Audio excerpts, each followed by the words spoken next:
Olá, queridos, a graça e a paz do Senhor.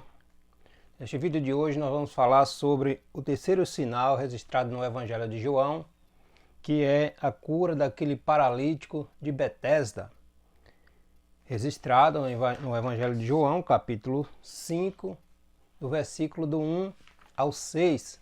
Semana passada nós falamos sobre a cura daquele filho do oficial, quando Jesus saiu da Judéia e foi até a Galiléia, ali em Caná, onde Jesus havia realizado aquele primeiro milagre, que foi a transformação da água em vinho. Jesus saiu da Judéia, foi para a Galiléia, de lá para Caná, e aquele oficial, que era de Cafarnaum, foi até o encontro de Jesus, ali em Caná da Galiléia, onde Jesus determinou uma palavra de cura, e aquele filho daquele oficial imediatamente foi curado.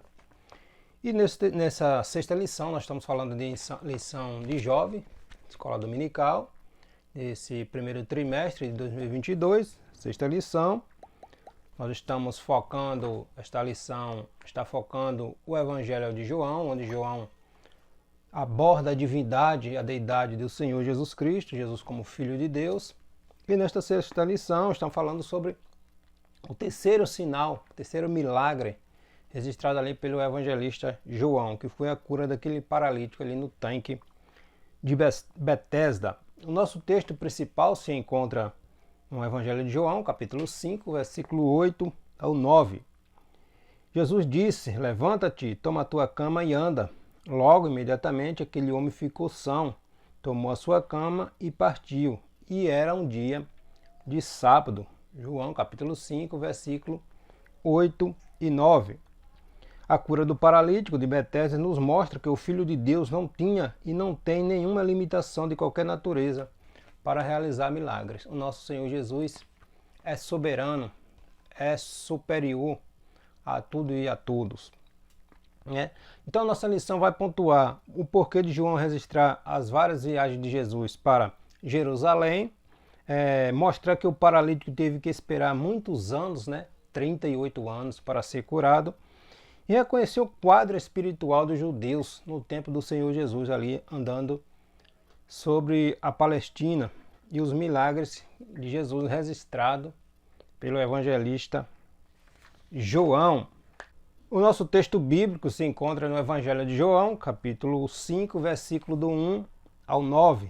Aqui está falando que quando Jesus, depois que Jesus saiu da Judéia, o Senhor foi para a Galiléia, onde esteve ali em Caná, onde aquele oficial de Cafarnaum foi ter com Jesus, pedindo que Jesus fosse com ele para curar o seu filho que estava enfermo, e Jesus determinou a cura. Ali em Caná da Galiléia, aquele homem foi embora crendo, e quando chegou na sua residência, o seu filho estava vivo, são, sarado. E ele reconhecia que foi no mesmo horário que Jesus havia decretada a cura daquele filho daquele oficial. Então, depois que Jesus estava ali em Caná, que Jesus realizou esse milagre, João diz: depois deste ocorrido, havia uma festa entre os judeus, e Jesus voltou para Jerusalém. Jerusalém ficava ali na Judéia. Ora, em Jerusalém, à próxima porta das ovelhas, havia um tanque chamado Betesda, a qual tinha 5 alpendres. Neste jazia grande multidão de enfermos, cegos, coxos e paralíticos ficavam ali esperando o movimento das águas, porquanto um anjo descia em certo tempo ao tanque e agitava a água, e o primeiro que ali descia depois do movimento da água sarava de qualquer enfermidade ou patologia que tivesse. E estava ali um homem que já estava há 38 anos, que achava enfermo. Jesus, vendo que estava deitado ali, sabendo que estava neste estado havia muito tempo, Jesus disse: "Queres ficar são?" Então o enfermo respondeu: "Senhor, não tenho homem nenhum que, quando a água é agitada, me coloque no tanque, mas enquanto eu vou descendo, vem outro e passa na minha frente, chega antes de mim." Aí Jesus disse: "Levanta, toma tua cama e anda." Jesus curou aquele homem. Logo aquele homem ficou são, tomou a sua cama e partiu. E era um dia de sábado.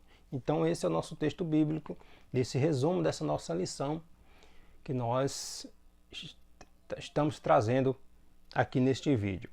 Nossa sexta lição, essa nossa revista.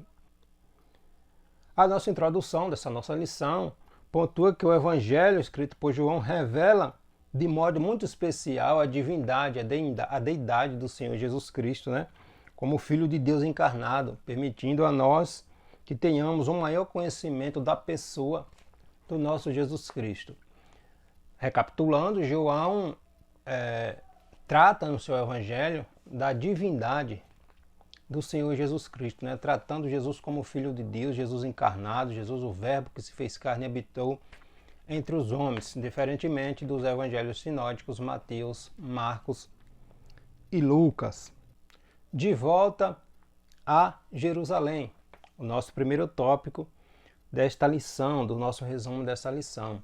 Jesus havia voltado para Jerusalém, ali na Judéia, e estava ali no centro ali da nata religiosa, vamos dizer assim, do povo judeu, que era em Jerusalém, onde ficava ali o templo e o lugar de adoração e dos sacrifícios. João noticia várias viagens de Jesus à Judéia, que não são narradas nos evangelhos sinóticos Mateus, Marcos e Lucas. Eram ocasiões relacionadas às festas judaicas.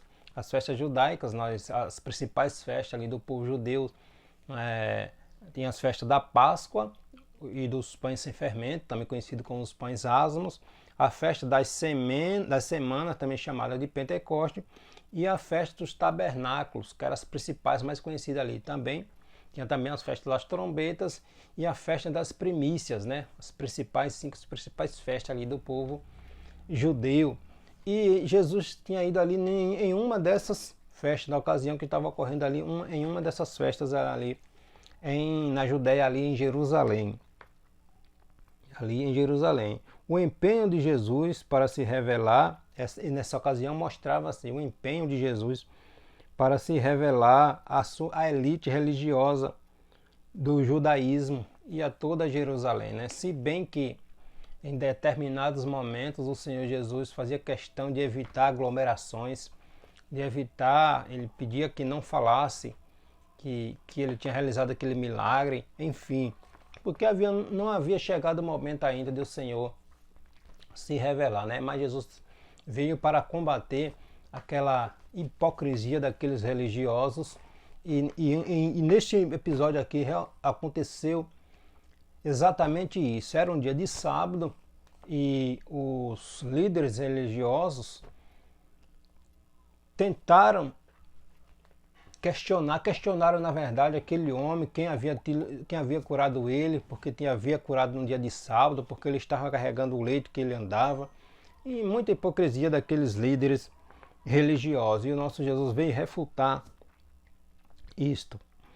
Quando João afirma que o Filho de Deus veio para que os que eram seus e os seus não receberam, está lá em João capítulo 1, versículo 11, ele está se referindo primeiramente à rejeição de Israel, a nação, o povo do Senhor Jesus, né? E os seus não o receberam. Os judeus não receberam Jesus como o Filho de Deus, né? Especialmente no centro, não receberam. Isso fica bastante evidente, principalmente nas muitas rejeições que Jesus teve, especialmente nos centros do judaísmo ali em Jerusalém. Então, o povo judeu, os líderes judeus sentiram-se ameaçados, não aceitaram Jesus como Filho de Deus, pelo contrário, criaram todos os tipos, todos os meios de tentar levar Jesus à cruz, de silenciar Jesus Cristo. E nesse episódio aqui desse milagre, o desentendimento, a busca deles por prender e tentar matar Jesus se intensificou ainda mais, porque Jesus havia curado no dia de sábado e eles eram muito rigorosos nesse processo de seguir, de extrapolar, na verdade, as leis lá da Torá, do Antigo Testamento, né? O tanque de Betesda ficava localizado próximo à Porta das Ovelhas. A Porta das Ovelhas, nós vamos ver uma referência lá no livro de Neemias, capítulo 12, versículo 39, que era uma das portas ali do templo, e o tanque de Betesda se concentrava por ali.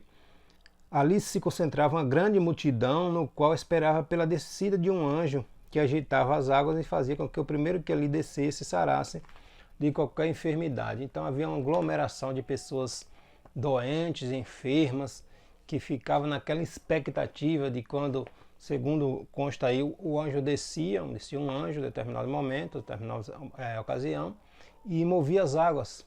E aquele primeiro que se lançasse naquele tanque, naquela água, ficaria curado. E aquele homem não tinha ninguém que o ajudasse a chegar na água primeiro, né? Sempre alguém chegava antes dele. Na definição única para o significado Betesda, a mais comum é casa de misericórdia, local que havia se transformado em um centro de peregrinação do povo ali, principalmente por causa dessa questão dessa situação da água que se movia, o anjo movia a água e alguém era curado. O milagre realizado no tanque de Betesda pode ser perfeitamente compreendido como uma manifestação da misericórdia de Deus com a multidão de enfermos naquele tempo.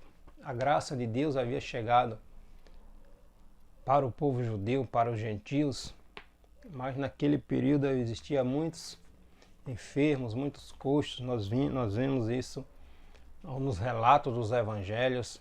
Quantos milagres, quantas curas Jesus realizou naquele período, e com a ascensão de Jesus ao céu, os apóstolos seguiram realizando muitos milagres para a glória de Deus. O reino da graça havia chegado para a humanidade. Infelizmente, o povo judeu, o povo do Senhor Jesus, não receberam Jesus, não aceitaram Jesus como Filho de Deus, como Messias. E ainda hoje, a nação de Israel espera o Messias, ainda aguarda o Messias. Nós estamos vivendo um período da graça, um período da igreja, dos gentios, que eram gentios e que hoje é a igreja de Cristo. Existem os judeus, a igreja e os gentios. Hoje os gentios são aqueles que ainda não aceitaram Jesus como seu Salvador. Nós somos a igreja, o corpo de Cristo. Todo aquele que aceitou Jesus como Salvador segue o Senhor Jesus, deixou de ser gentio e passou a ser igreja do Senhor. Os judeus, depois do arrebatamento, depois que Jesus tirar a igreja da terra, o Senhor voltará a tratar com o seu povo, com os judeus, porque Deus não quebra as suas promessas, a sua aliança feita com Abraão lá nos primórdios, lá em Gênesis capítulo 12. Então, quando a igreja for tirada da terra, Deus voltará a tratar de uma forma específica, mais específica com o povo judeu, porque é o povo da aliança que Deus fez lá com Abraão no Gênesis. O nosso segundo tópico, uma longa espera. Aquele homem estava há 38 anos enfermo, doente, coxo. Junto ao tanque, Jesus encontrou esse homem anônimo que havia esse período todo ali doente, enfermo. Jesus sabia que aquele homem estava enfermo havia muito tempo. João capítulo 5, versículo 6. Como Deus, Jesus o conhecia muito bem e sabia das dificuldades. Ele nos conhece por inteiro, sabe tudo sobre nós, conhece nossos pensamentos, sentimentos, vontade, dúvidas, desejos.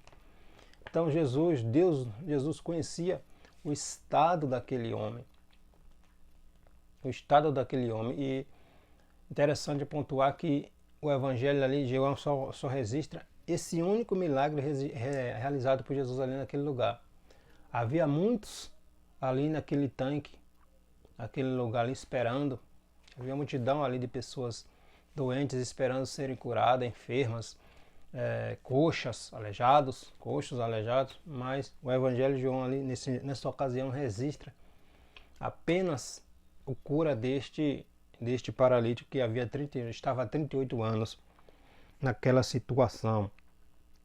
Jesus se interessa por nós e sempre quer nos ajudar. Contudo, Ele quer ouvir de nós o que realmente queremos. Ele fez a pergunta àquele homem: quer ficar são?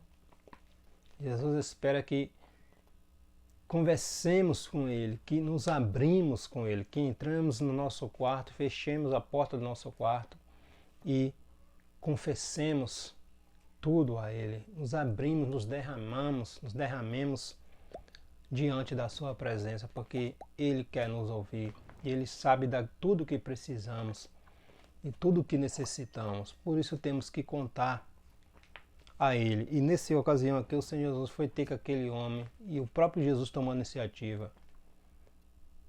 Queres ficar são? Aleluia. E a resposta daquele homem foi o quê?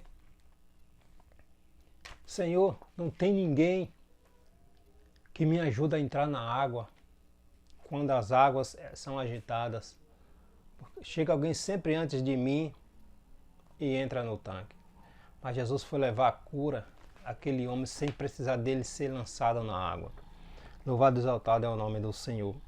Depois que esse homem ser curado, eis que já estão, Jesus disse: eis que já está são, vais e não peques mais, para que não te suceda algo muito pior. Jesus dá uma advertência àquele homem para que ele não volte a praticar, a pecar, para que algo pior não venha acontecer. Não se sabe se ele novamente voltaria a ficar pior do que já estava fisicamente, ou se Jesus estava falando especificamente da morte espiritual, porque a cura, a graça havia chegado naquele homem. Mas fica aqui uma advertência a nós em relação ao pecar, ao deixar a mente cauterizada e não se arrepender, a não voltar-nos para Cristo, confessar os nossos pecados e deixar o pecado e viver uma vida de santidade para o Senhor Jesus Cristo. Então Jesus advertiu aquele homem: vá e não peques mais, para que algo pior não venha acontecer contigo novamente. Todos nós pecadores precisamos ter da misericórdia de Deus, pelo qual Ele afasta de nós o mal que merecemos. O mal está em nosso DNA. E por sua graça nos dá o bem que não merecemos. Porque, como está lá em Efésios capítulo 2, versículo 8 ao 9, porque pela graça sois salvos. Pela graça do Senhor Jesus somos salvos, por meio da fé que acreditamos, e não de obras. E isso não vem de nós, não é de nós mesmos. É um dom gratuito de Deus, através do seu Filho, do sacrifício do seu Filho, Jesus Cristo. A cura em um dia de sábado. Aqui nós vemos a hipocrisia daquela elite, daquela cata religiosa ali de Jerusalém. Embora aquele homem estivesse há 38 anos enfermo, para aqueles líderes judeus, ele teria que permanecer naquele estado, porque a cura havia sido realizada em um dia de sábado. Olha que absurdo. Até que ponto chega a hipocrisia daqueles homens. Porque a cura havia acontecido num dia de sábado, não poderia ter sido curada naquele dia. Nós vemos aqui impressionante o mal que uma religiosidade fria e cega pode produzir. Os judeus interceptaram esse paralítico e lhe disseram: é sábado, não é permitido, não é lícito tu carregar a tua cama. O homem acabara de ser curado, havia 38 anos, uma vida, paralítico, enfermo. Acabara de ser curado, estava andando, alegre, feliz, entusiasmado, em êxtase pela cura que havia acontecido nele. E vem alguém e diz: não é lícito, não é permitido carregar a tua cama. É muita hipocrisia, era muita hipocrisia daqueles homens. A ira dos judeus não era apenas pelo ato de ele levar a cama e no dia de sábado, mas também pela cura, porque ter acontecido isso em um dia de sábado é um absurdo. E por essa causa os judeus perseguiram Jesus mais ainda e procuravam matá-lo de qualquer maneira, porque havia feito essas coisas no dia de sábado. Infelizmente, nos nossos dias também existem muitos que insistem em viver nessas práticas antigas, que era nessas liturgias que era apenas para o povo judeu ali do Antigo Testamento, do concerto da Antiga Aliança, né? Como, por exemplo, a guarda dos sábados, guarda de sábados, que existe aí algumas pessoas que não fazem atividade, não trabalham no dia de sábado, mas o próprio Jesus veio refutar isso, porque ficou apenas para aquele povo ali da Antiga Aliança, ali do concerto, né? Da Antiga Aliança. Mas existem alguns ainda que ainda guardam esses preceitos, esses ritos cerimoniais que era voltado apenas para o povo ali do Antigo Testamento. O próprio Jesus curou muitos no dia de sábado, né? Jesus disse: o meu Pai trabalha até hoje e eu também trabalho. Vivendo a graça de Deus. Depois de tanto tempo esperando por um milagre, esse paralítico recebeu a cura. Recebeu a cura e depois a censura dos judeus. E simplesmente responde: aquele que me curou, ele próprio disse: toma a tua cama e anda. O próprio Jesus, o próprio Deus, disse: toma a tua cruz, toma a tua cama e anda. Vai embora. Tu está curado. O próprio Deus, o próprio Filho de Deus, o dono do sábado. Aleluia. Então, não é necessário guardar o sábado, né, como acontece aí ainda em nossos dias. E concluindo a nossa lição, tópico 3, falando sobre a revelando-se uma geração iníqua, aqui falando do povo judeu, daqueles líderes religiosos e o quadro espiritual daquele povo. A cegueira judaica era realmente muito grande, daqueles líderes judaicos, muito grande. Havia muita maldade em seus corações. As razões de não... Havia muita maldade em seus corações. E é importante destacarmos isso para que entendamos um porquê das razões de não terem recebido Jesus. Jesus Cristo, o Verbo de Deus, o Filho de Deus, veio para nos salvar, para salvar a todos. Não só judeus, mas a todos. Judeus e não judeus. Embora os judeus tenham rejeitado a Cristo, seus milagres, suas pregações e seus ensinos, né? Mas Jesus veio para todos. Jesus veio nos resgatar do reino das trevas. Jesus veio nos trazer de volta a comunhão com Deus. Jesus, o Filho de Deus anunciado no Evangelho de João, veio para nos reconciliar com Deus. Nos reconciliar com Deus, restaurar nosso corpo, nossa alma, nosso espírito. Né? De volta à comunhão com Deus perdida lá no Gênesis, lá no princípio, quando Adão decidiu seguir seu próprio conselho, seu próprio caminho, ao conselho de Deus, à orientação de Deus, decidiu seguir sua própria vontade e o pecado, a maldade entrou no mundo porque o homem decidiu desobedecer à voz do seu Criador, do seu Pai eterno. E a morte de Cristo veio nos trazer de volta, nos resgatar do reino das trevas e nos trazer de volta para o reino da luz, do nosso Senhor Deus. Né? O sinal miraculoso realizado por Jesus no dia de sábado despertou a ira dos judeus e teve o desencadeamento de uma forte e implacável perseguição ao Senhor Jesus. O objetivo não era apenas confrontar Jesus, mas de qualquer forma, de qualquer maneira, tentar matar Jesus, tentar silenciar Jesus, porque as multidões estavam seguindo Jesus. Jesus pregava diferente, Jesus ensinava diferente, Jesus falava com autoridade. Havia diferença. Havia diferença. Jesus conhecia a necessidade do povo. Ao contrário do povo judeu que só olhava, dos líderes judeus que só olhava para rituais e práticas, e eles próprios não viviam aquilo que eles ensinavam. Ai de vós, Jesus falou, ai de vós, escribas e fariseus, hipócritas, pois que dais o dízimo da hortelã, do endro, do cominho e desprezais o mais importante, a lei, o juízo e as misericórdia e a fé. Era preferível para ele que aquele homem continuasse aleijado, paralítico, enfermo, do que ser curado. Porque foi curado no dia de sábado, porque ele estava levando aquele leito em que ele, glorificando a Deus, alegre, feliz, porque ele havia sido curado de uma enfermidade, de uma deformidade que havia 38 anos. Né? Então era muito hipócritas aquele povo. Era condutores cegos, como Jesus diz, né? Condutores cegos, cheios de hipocrisia e de iniquidade. Eles eram como sepulcros caiados.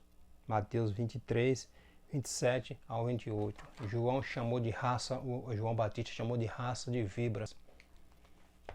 Raça de víboras, porque se achavam superiores ao povo. Por ser filho descendente de Abraão, achavam que já estavam salvos. Por serem guardiões ali da lei, por conhecerem a lei, achavam que já eram salvos. E o próprio João Batista disse, até dessas pedras Deus pode fazer filho a Abraão. Até dessas pedras Deus pode fazer suscitar filhos a Abraão. Então não é porque descendente de judeu, porque já está salvo, não. A salvação, como Jesus disse a Nicodemos, nós vimos numa lição passada aí, é necessário nascer de novo. É necessário se humilhar, é necessário reconhecer que a salvação só vem através de Jesus. Quando Jesus disse a ele, Deus amou o mundo, Deus amou o homem de uma maneira tão linda, tão profunda, que deu seu Filho para morrer, para resgatar de volta, nos resgatar de volta. Então não adianta todo o conhecimento, Nicodemos, se tu não nascer de novo. Se tu não nascer de novo da água e do Espírito. Porque Jesus veio nos trazer liberdade. A religiosidade vem aprisionar, matar, prender em rituais, em práticas que não levam a lugar nenhum. Mas Jesus veio trazer vida, liberdade. Aleluia. E os fariseus tentaram de qualquer maneira silenciar, calar o Senhor Jesus, porque Jesus estava transformando, mudando, quebrando paradigmas e trazendo liberdade.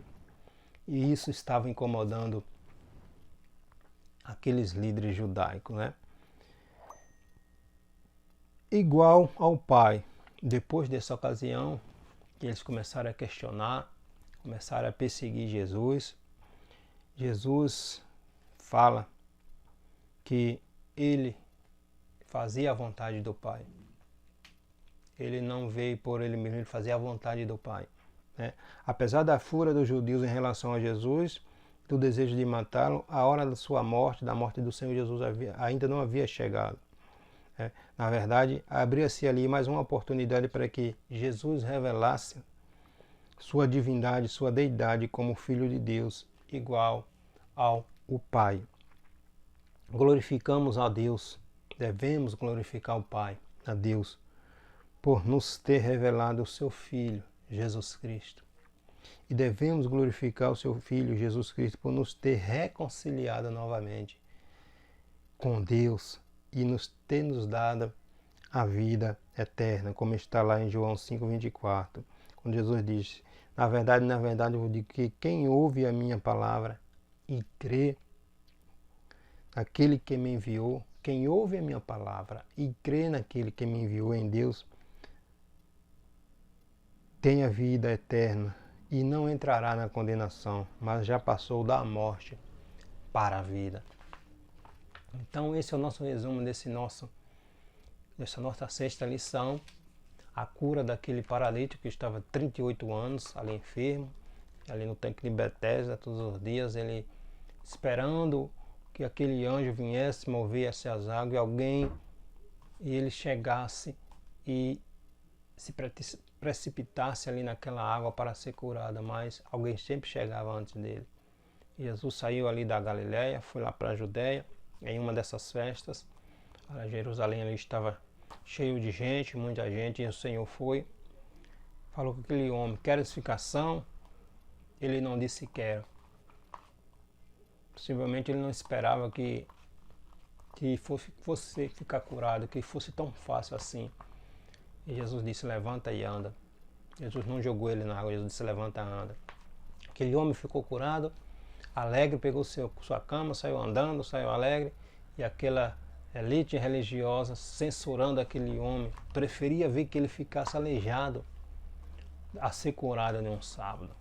Mas que Deus tenha misericórdia de nós, que Jesus abra nossos olhos espirituais, nossa mente, nosso entendimento, para compreendermos que Jesus veio nos trazer liberdade. Jesus não veio nos prender dentro de rituais religiosos.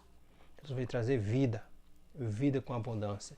E a vida só é alcançada, só é conseguida através do novo nascimento, da reconciliação com Deus em Jesus Cristo, seu Filho.